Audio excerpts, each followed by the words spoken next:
ஞானானந்தமயம் தேவம் நிர்மலஸ்படிகாகிருதியும் ஆதாரம் சர்வ வித்யானாம் ஹயக்ரீவம் பாஸ்மகே. நமஸ்காரம்.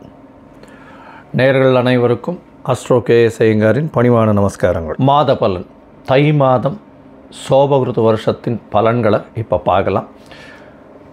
15/1/2024 12/2/2024 வரை உண்டான நாட்களுக்கு தை மாதம் வருது சோபகிருது வருஷத்தில்.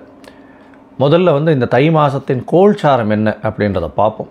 அதற்கு பிறகு இந்த தை மாதத்தில் வரக்கூடிய விசேஷ நாட்கள் என்னென்ன அப்படின்றத பார்க்கலாம். அதற்கு பிறகு ஒரு ராசிக்கான பலன்கள் என்ன, பரிகாரங்கள் என்ன, அது தவிர சந்திராஷ்டம நாட்கள் என்ன அப்படின்றத பார்ப்போம்.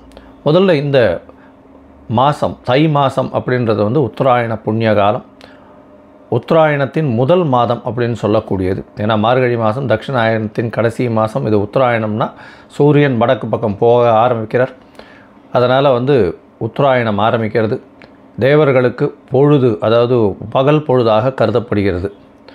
அதனால் தை மாதம் அப்படின்னு பார்க்கும்பொழுது காலபுருஷ தத்துவத்தின் முதல் ராசியான மேஷத்தில் குரு பகவானும், கேது பகவான் கன்னியிலையும், சுக்கிர பகவான் விருச்சிகத்திலையும், தனுசுல செவ்வாயும் புதனும், சூரியன் மகரத்தில், அதாவது மாதங்கள் பிறக்கும் பொழுது சௌரமானம்னு சொல்லக்கூடியது சூரியன் ஒரு ராசியிலிருந்து அடுத்த ராசிக்கு போகிறத வச்சு தான் சொல்கிறோம்.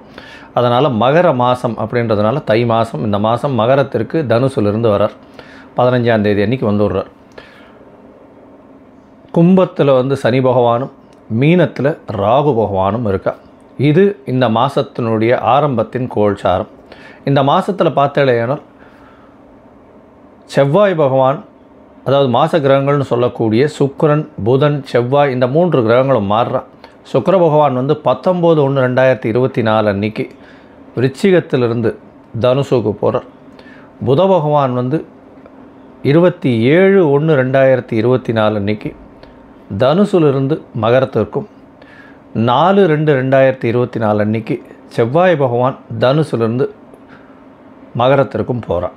இது இந்த பெயர்ச்சிகள் நடக்கிறது. இதை தவிர பார்த்தேனால் இந்த பெயர்ச்சிகளை வச்சும் இந்த மாதம் என்னென்ன பலன் வருது, வருஷ கிரகங்களை வச்சும் இந்த மாத கிரகங்களையும் வச்சும் என்ன பலன்கள் வருது அப்படின்றத பார்க்கலாம். இந்த மாதத்தில் வரக்கூடிய சுப நாட்கள் அப்படின்னா 15ஆம் தேதி அன்றைக்கே தைப்பொங்கல்.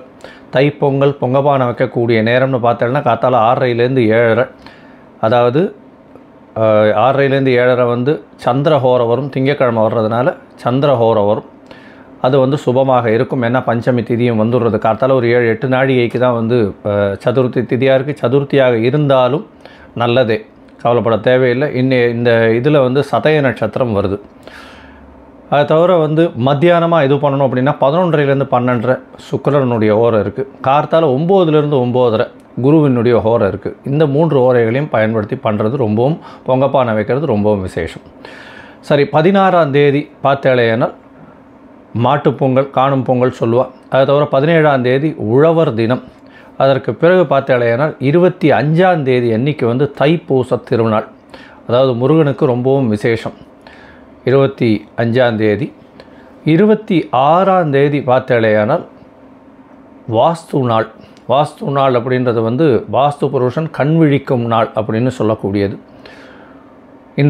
இந்த நாளில் பார்த்தேனால் எந்த கிரகப்பிரவேசமோ, புதுசாக வீடு மனை கோல் போடுறதோ, அதை தவிர வீட்டுக்கு அட்வான்ஸ் கொடுக்கறது, இந்த மாதிரியான விஷயங்கள் பண்ணால் அது எந்த நேரத்தில் பண்ணலான்னா கார்த்தால் 9:52லிருந்து ஒரு 1.5 மணி நேரம் அப்படின்னு சொல்லக்கூடியது 11:30-32 நிமிஷம், அதாவது 10 மணிலேருந்து 11:30 மணி வரலும் வச்சுக்கோங்களேன். இதில் ஒரு இதுவும் 18 நிமிஷமாக 5ஆக பிரிக்கிறோம். அதில் முதல்ல தூங்கி எழுந்து முகம் கழுவி அதை இது பண்ணுறார். அதுக்கப்புறம் குளிக்கிறார். அதற்கு பிறகு பூஜை செய்யும் நேரம், அதற்கு பிறகு போஜனம் செய்யும் நேரம், தாம்பூலம் தரிக்கும் நேரம். இந்த கடைசி 18 நிமிஷம், அதாவது 36 நிமிடங்கள் இருக்குது இல்லையா, அதாவது 11:30 மணிக்கு முன்னாடி ஒரு 36 நிமிஷம், அதாவது 11:22க்கு முடியும். 11:22க்கு முன்னாடி ஒரு 36 நிமிஷம் 10:45லேருந்து வச்சுக்கோங்களேன். இந்த காலகட்டம் பெரிய ஏற்றமான காலகட்டம். ஏன்னா இந்த காலகட்டத்தில் அவர் போஜனம் செய்கிறதும் அதற்கு பிறகு தாம்பூலம் தரிக்கக்கூடிய நேரமாக இருக்கிறதுனால இந்த நேரத்தில் அந்த இது அடிக்கால் போடுறது, அதை தவிர வந்து வாசக்கால் ஊன்றது, புதுசாக வீடு மனை கட்டுறதுக்கு ஆரம்பிக்கிறது, இது எல்லாம் வந்து பெரிய ஏற்றத்தையும் மாற்றத்தையும் கொடுக்கும். இந்த வாஸ்து நாளில் எந்த வித தோஷமும் கிடையாது. ராகுகாலம், யமகண்டம், குளிகம், நட்சத்திர பேதம் எதுவுமே கிடையாது. அந்த வாஸ்து புருஷன் கண்விழிக்கும் நாளில் வந்து இது எல்லாத்தையும் எடுத்து பண்ணுறது நல்லது. எல்லா ரியல் எஸ்டேட்காராலும் இந்த இடத்துல டயத்தில் பண்ணுவாள்.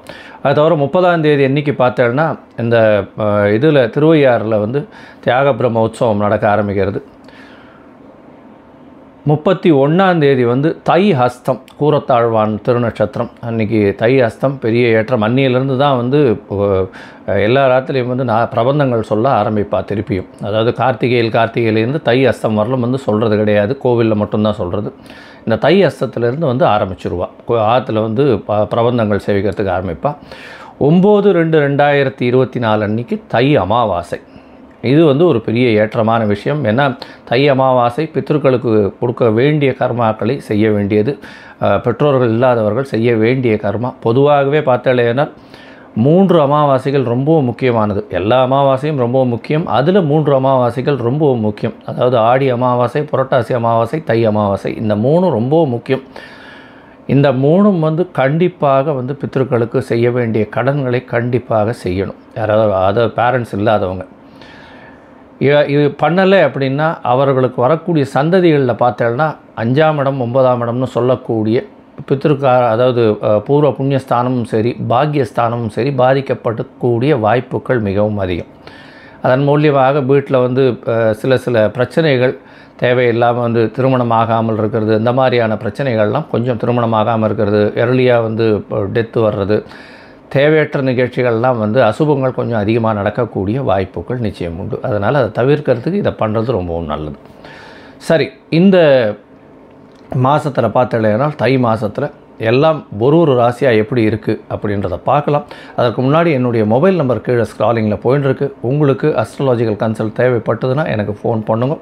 நான் உங்களுக்கு உங்களுடைய date, time, place of birth அது எல்லாத்தையும் பார்த்துட்டு ஒரு சந்தி இருக்கா, அதாவது ஒரு ராசிக்கும் அடுத்த ராசிக்கும் நடுவில் இருக்கா, இல்லை ஒரு நட்சத்திரத்திலே எந்த பாதத்தில் இருக்குது, பாத சந்தியா, நட்சத்திர சந்தியா, இல்லைன்னா லக்ன சந்தியா, இது எல்லாத்தையும் பார்த்துட்டு இன்றைய கோல்சார பிரகாரம் எப்படி இருக்குன்றதை பார்த்துட்டு அதற்கு பிறகு உங்களுடைய தசா புக்தி எந்த அளவுக்கு பெட்டராக இருக்குது, அதற்குண்டான எளிய பரிகாரங்கள் என்னென்ன செய்யலாம் அப்படின்றத வந்து சொல்கிறேன். நான் இதற்குண்டான கட்டணம் என்னன்றதையும் நான் சொல்லிவிடுறேன். சரியா?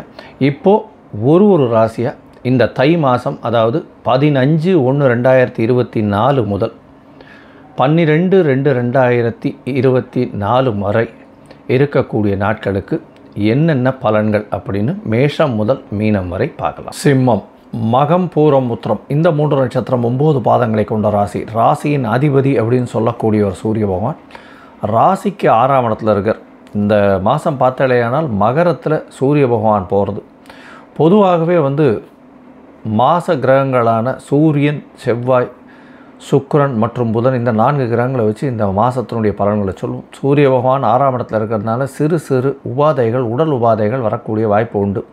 கவர்மெண்ட் கான்ட்ராக்ட்ஸ் கிடைக்கக்கூடிய காலகட்டமாக இருக்கும். கவர்மெண்ட்டில் இருக்கிறவா, அரசாங்க பணியில் இருக்கிறவர்களுக்கு நல்ல ஏற்றமான காலகட்டம். எதிரிகள் அற்ற நிலை இருக்கக்கூடிய காலகட்டமாக இருக்குது.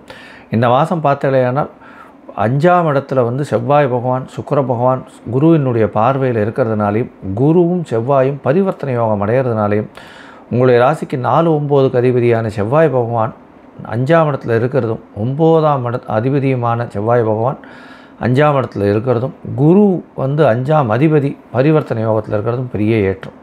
என்ன ஏற்றம் அப்படின்னா புதிய பதவி, புகழ், அந்தஸ்து, கௌரவம்லாம் வரக்கூடிய காலகட்டமாக இந்த சிம்மராசிக்காரர்களுக்கு அமைகிறது. இந்த மாதம் திருமணத்திற்கு ஆகி ரொம்ப நாளாக வந்து குழந்தை பிராப்தி இல்லாதவர்களுக்கு கண்டிப்பாக குழந்தை பிறக்கக்கூடிய பாக்கியம் இந்த மாதத்தில் உருவாகும். கருதரிக்கக்கூடிய பாக்கியம் நிச்சயமாக இந்த மாதத்தில் உருவாகும். அதுவும் வந்து இந்த மெடிக்கல் இன்டர்வென்ஷனல் வகையாக ஆகக்கூடிய வாய்ப்புகள் மிகவும் அதிகமாக உண்டு.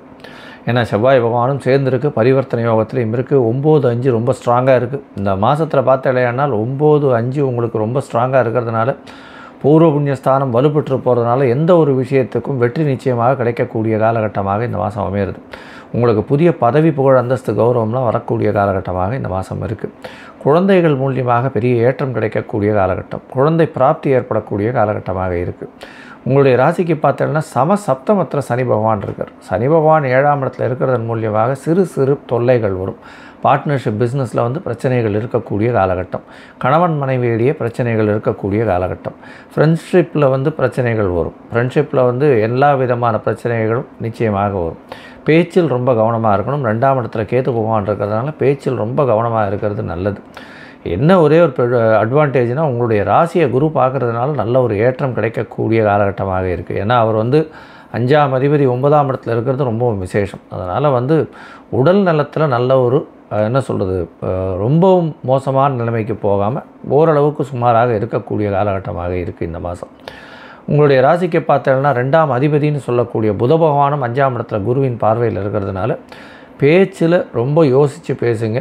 ஏன்னா கேது பகவான் 2ஆம் இடத்துல உட்கார்ந்துருக்கிறதுனால கண்டிப்பாக நீங்கள் பேசுகிறத அடுத்தவங்க தவறாக புரிந்து கொள்ளக்கூடிய வாய்ப்புகள் நிச்சயமாக உண்டு.